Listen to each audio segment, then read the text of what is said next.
Burma Vita Company, the makers of Burma Shave Shaving Cream, bring you the Gumshoe Radio Theater, starring Robert Lowry and Dixie Dunbar, in Killer Takes All. Ladies and gentlemen, your producer, Max McNeil. Greetings from RKO Studios, ladies and gentlemen.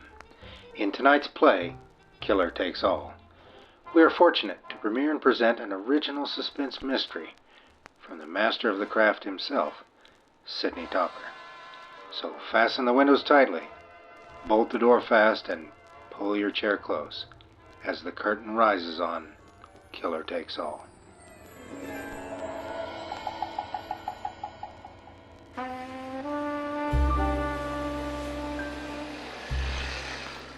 Ten sets of yellowing headlights had already slid by me.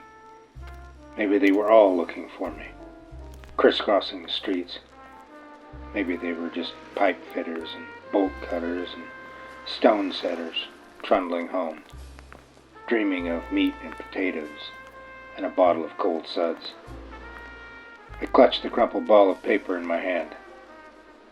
I didn't have to unfold it. 7244 Prairie Avenue. Ask for Victor Prescott. Say you met him in the service. Just like that. I'd never been in the service. I had all the things you need for it. All the things to be a straight edge for Uncle Sam. Honor and loyalty and all of it. Every last thing. 11 sets of headlights now. Better go before it makes a dozen. The asphalt is wet and slick and black. The period at the end of my soul. I dodge around a parked Oldsmobile, hide my face from two men in suits. There's no stiff at the door, and I'm in and around now, in a place where nobody knows nobody. I need to see Victor. Don't know no Victor. I met him in the service. The barman, he doesn't stop polishing the glass, but I can tell I've struck the mother of all nerves. He stares at me, doesn't blink, drops the glass onto the bar, pours himself 3 fingers of single malt. Go upstairs.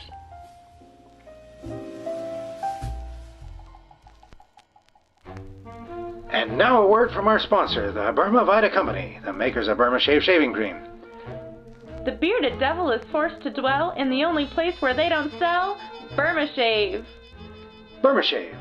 Shave the modern way with no brush, no lather, no rub-in. Big tube for only 35 cents in drugstores near you. Burma Shave.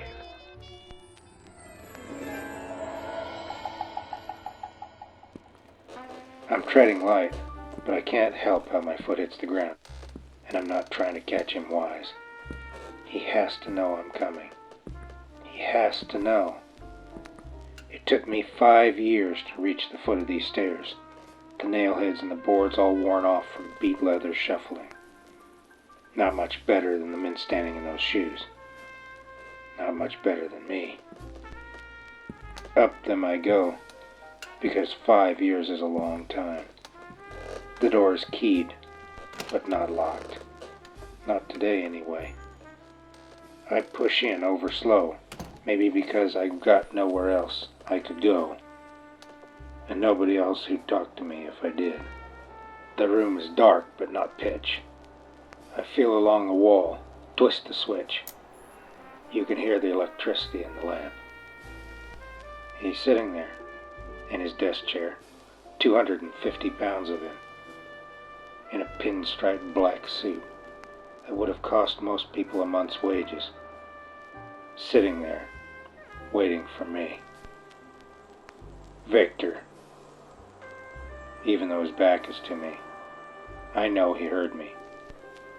I may not know much, but I know that. I cross the room because I can't cross back. I'm right behind him now. 6 inches at most. Can see the sheen in his hair of the Brill cream. Can smell the remnants of the shaving cream. I drop my hand on his shoulder. Victor. I smell it then. Acrid, bitter, the charred oil burn of dissipated smoke. Gunpowder. I shake him a little, and the whole of him tumbles out of the chair into a heap on the floor. He's dead. Shot himself. I see my letter laying there on his desk. I remember sitting in my cell writing it. I remember the walls. I remember the chair I sat in every day for 5 years. Wrote him so he'd know I was getting out.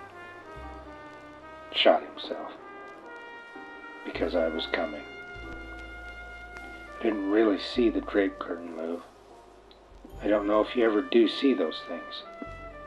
But there's no breeze from a closed window. That I know. I wrapped my fingers around the pig iron of the fireplace poker. Brought it up, clean and swinging. I've got you on the drop. Miss White. You know me as Charlotte. You call me by that name. I assumed when the visits stopped, that was more or less the punctuation at the end of the sentence.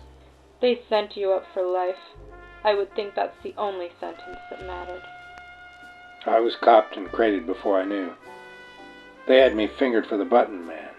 You don't burn powder. No, I don't. Who'd have thought bent cars and bindles of black tar would put us here? Got me 3 hots and a cod. Well, you didn't have much need for the sugar up in Sing Sing. So that was always what it was about. Sonny boy, I would have lived out of hash houses and hock shops with you, drinking jakes of Java Joe and living large at the 5 and 10. I didn't need the sugar. I needed you. Well, I was a little busy. Yeah, aren't we all? So now you're here to tighten the screws and fit me for a wooden kimono. I had worked my way across the room as we talked. I was close now. So close. She practically had the muzzle of the .38 pressed against my gut. But first, I need the 30 grand you hid. Taking it all? Your cards are showing. She tightened her grip on the pistol. You're a wrong number. I'm tired of dialing. I leaned in, till she could feel my breath on her skin. Brought my lips against hers. There wasn't any before, and there wasn't any after. There was just that. Oh, sister. Victor was the butter and egg man. He had it stashed away for us. I never knew a thing about the wheres and why-fors or reasons thereof. Her breath caught in her throat. It's gone. All gone. I kissed her again, harder and deeper. The long kiss goodbye.